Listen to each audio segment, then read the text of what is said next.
Olá, você deseja conhecer o que a ressurreição de Cristo tem a ver com a sua vida? Me acompanhe nesse vídeo.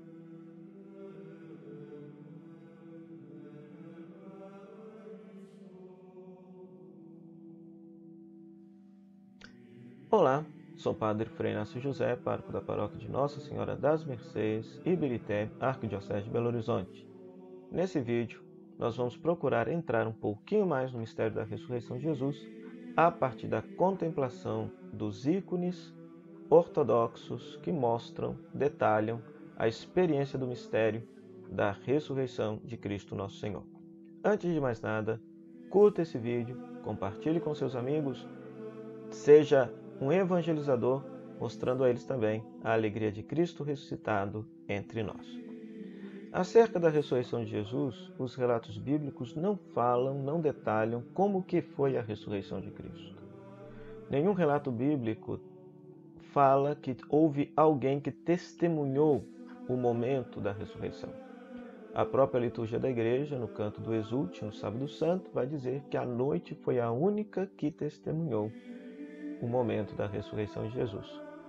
Por isso, a tradição católica ocidental normalmente imagina, através das suas pinturas, da sua arte, a ressurreição de Cristo, a grosso modo, desta forma, com Cristo sendo devolvido à vida pelo Pai, saindo do túmulo, algo que envolve apenas a vida de Cristo. Mas, na Igreja Católica Ortodoxa, ou seja, os nossos irmãos orientais, eles retratam a ressurreição de Cristo de um modo muito diferente. Através do retrato da ressurreição, eles querem expressar o que a ressurreição de Cristo tem a ver com a nossa vida. Então, eles fazem isso através do ícone. O ícone é o resultado de uma profunda experiência de oração. Um monge ou um leigo muito aprofundado numa vida espiritual, ele entra numa espécie de retiro, uma semana, 15 dias ou um mês, contemplando um mistério da fé, um mistério da vida de Cristo ou uma passagem bíblica, e a partir de então ele começa a escrever o ícone.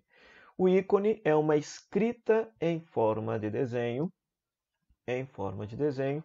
que retrata um mistério da fé que está sendo celebrado, o mistério da fé que está sendo tentado a ser aprofundado, desta tentativa de aprofundar este mistério.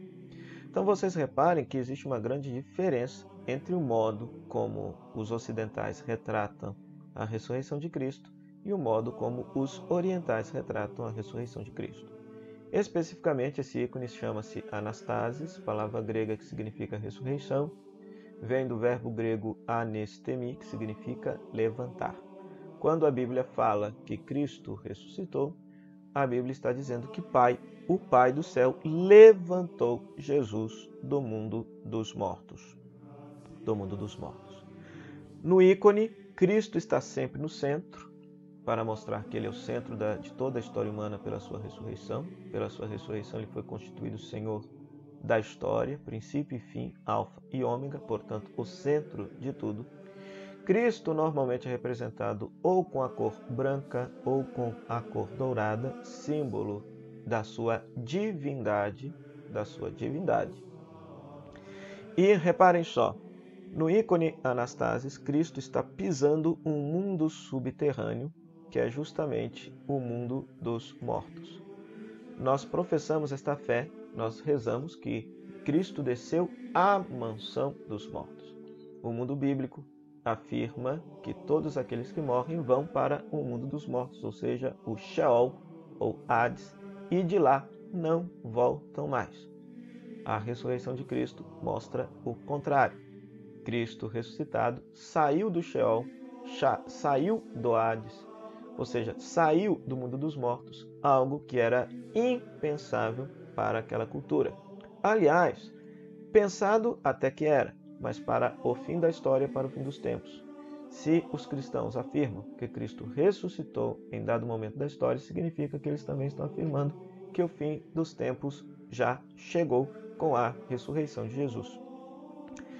E reparem só, então, embaixo nós temos aí o mundo dos mortos. Reparem que Cristo tem as marcas da paixão para evidenciar que este que está vivo, ressuscitado, foi o mesmo que morreu na cruz. E percebam que Cristo está tirando do túmulo dois personagens, Adão e Eva. Ora, há uma homilia do século IV, uma homilia da Vigília Pascal, que narra a descida de Jesus à mansão dos mortos. E nesta homilia é posto na boca de Jesus a seguinte frase, Jesus conversando com Adão: Adão, eu me fiz teu filho para te libertar da escravidão da morte. Ou seja, então esta experiência do Sábado Santo, Cristo que está no mundo dos mortos, mas que por sua ressurreição haverá de tirar de lá toda a humanidade.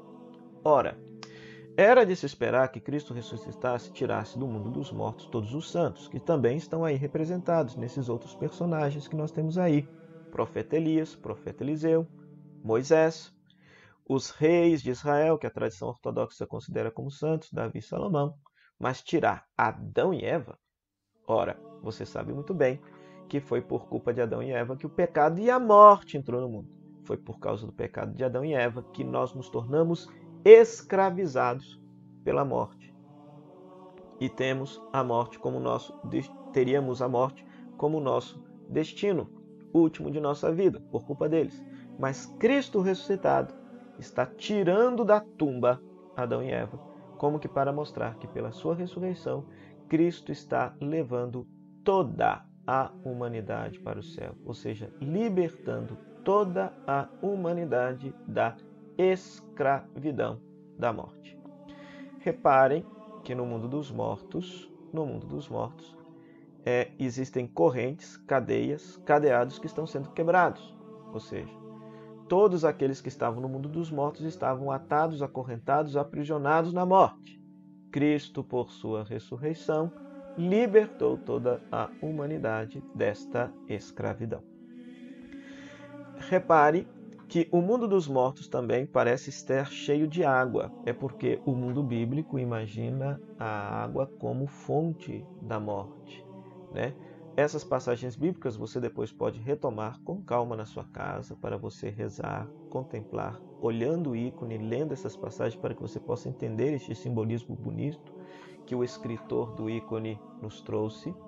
Ou seja, nessas passagens nós vamos ver as ondas da morte, a água como símbolo da morte, né? Por isso que o Sheol, o mundo dos mortos, é representado como se estivesse cheio de água, porque as águas simbolizam justamente a morte, as ondas da morte. Cristo pisa as portas da morte, né? Quem passa pela porta e entra para esse mundo dos mortos não sai mais de lá.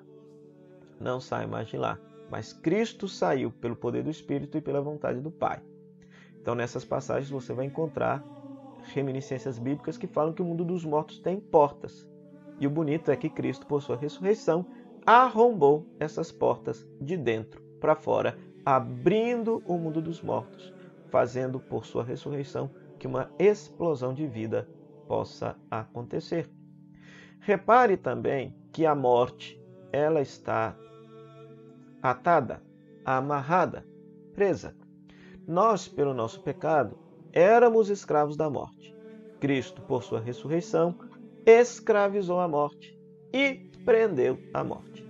Esta passagem de Hebreus, eu faço questão de ler, Hebreus capítulo 2, versículo 14, 15, diz assim: como os filhos têm em comum a carne e o sangue, também Jesus participou da mesma condição para destruir com sua morte aquele que tinha o poder da morte, isto é, o diabo. Assim libertou os que por medo da morte estavam a vida toda sujeitos à escravidão. Nós, pelo nosso pecado, éramos escravos do diabo e da morte.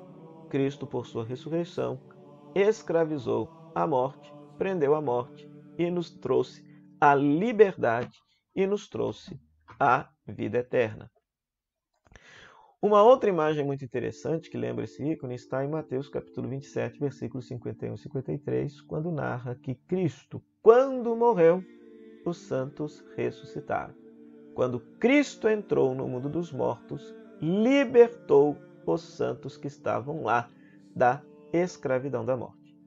É uma imagem apocalíptica para nos dizer que no momento em que Cristo morre e ressuscita, o fim dos tempos já começou a acontecer.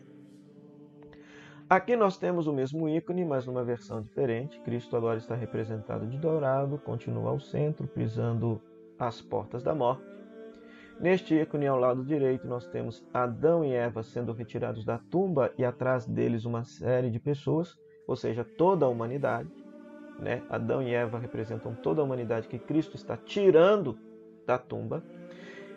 Do lado direito do ícone, nós vamos ter justamente o mundo dos mortos, simbolizado novamente em formato de água, como nós podemos ver aqui. Ou seja, são criaturas em formato de água, criaturas aquáticas. E eu quero chamar a atenção para este detalhe que aparece. Na mão esquerda de Cristo, ele está segurando um papel que a morte também está segurando, e este papel está sendo rasgado. Do que se trata este papel? Vejamos. A Sagrada Escritura nos fala de um contrato de compra. Nós, por causa do nosso pecado, nós tínhamos uma dívida a ser paga. Qual dívida? O salário do pecado é a morte. Por causa do pecado, nós tínhamos uma dívida, a dívida de morrer, de ser escravos da morte. Pois Cristo, por sua morte e ressurreição, nos comprou. A Sagrada Escritura vai nos dizer, nessas passagens aí, que nós fomos comprados por Cristo. E mais, que Cristo nos redimiu. Esta passagem de 1 Timóteo, capítulo 2, versículo 6, ela vale a pena a leitura neste videozinho. Veja só o que diz 1 Timóteo, capítulo 2, versículo 6. Leiamos do versículo 5 em diante para ter entendimento. Com efeito, há um só Deus e há um só mediador entre Deus e a humanidade, o homem Cristo Jesus, que se entregou como resgate por todos. Resgate, ou seja, quando se fala de resgate, se fala de redenção. Redenção, em grego, é a mesma palavra para compra, ou seja, Cristo nos comprou. Por sua paixão e ressurreição, é como se Cristo dissesse à morte: eles, pelo pecado, pertenciam a você, mas agora, pela minha paixão e morte e ressurreição, eu os compro para mim. A humanidade não pertence mais à morte, a humanidade agora pertence a Jesus Cristo. Entende agora o que significa a ressurreição de Cristo para cada um de nós? Em síntese, Cristo ressuscitado destruiu as portas da morte, arrombou as portas da morte de dentro para fora, escravizou a morte, destruiu o poder que a morte tinha sobre nós, cancelou essa dívida, acabou esse contrato e, ao ressuscitar, levou toda a humanidade consigo para o céu. Aleluia! Cristo ressuscitou. Que nós possamos comunicar a todos esta bonita esperança, certeza de nossa fé. Nossa vida tem sentido porque Cristo está vivo, ressuscitado em nosso meio e nos libertou da escravidão da morte. Louvado seja o nosso Senhor Jesus Cristo, para sempre seja louvado. Gostou desse vídeo? Então curta nossas páginas nas redes sociais, compartilhe com seus amigos a alegria da ressurreição. Até o próximo vídeo, se Deus quiser.